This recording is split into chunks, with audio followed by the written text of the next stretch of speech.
Okay, so your major triads can be taken out of your major scales just by taking the first, third, and fifth note of your major scale. It's crucial that you learn all 12 of your major scales. You got to get that information in your head so that we can start using it for all these other things that we're going to do with the major scales. First thing we're going to do is we're going to create our major triad. So if let's go back to our example for C major. You will take the first, the third, and the fifth note of the C major scale, which will give you the letters C, E, and G, the notes C, E, and G. You can do this for any of the scales. For instance, the B flat scale goes B flat, C, D, E flat, F, G, A, B flat. And if you take the first, third, and fifth notes out of that scale, you will have a B flat major triad.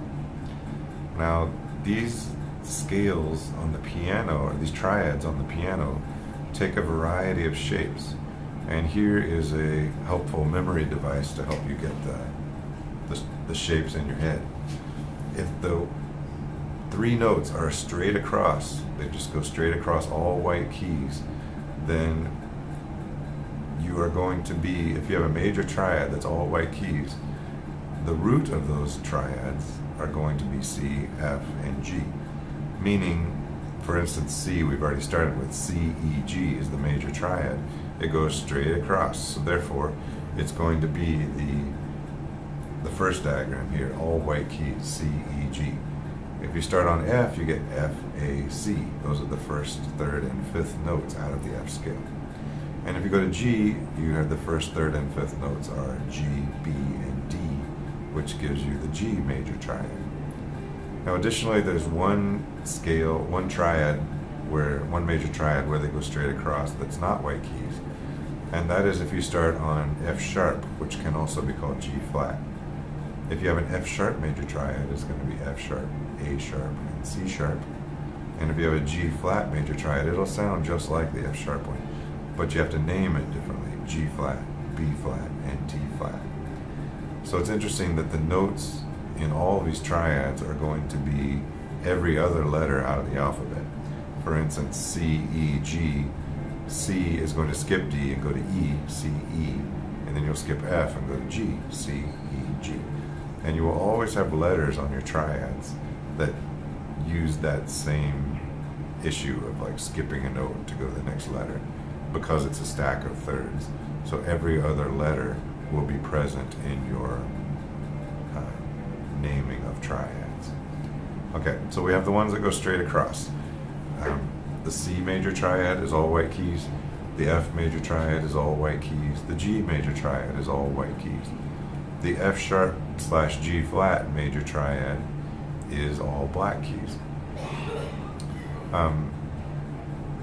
There are three scales that are tense shaped. So these are a white key, a black key, and then a white key. These are D, E, and A are the roots of these three triads that are in that shape. So the D major shape is D, F sharp, A. The E major shape is E, G sharp, B. And the A major shape is A, C sharp, E. If we reverse those, so that was DEA is Drug Enforcement Agency, is an easy way to remember that.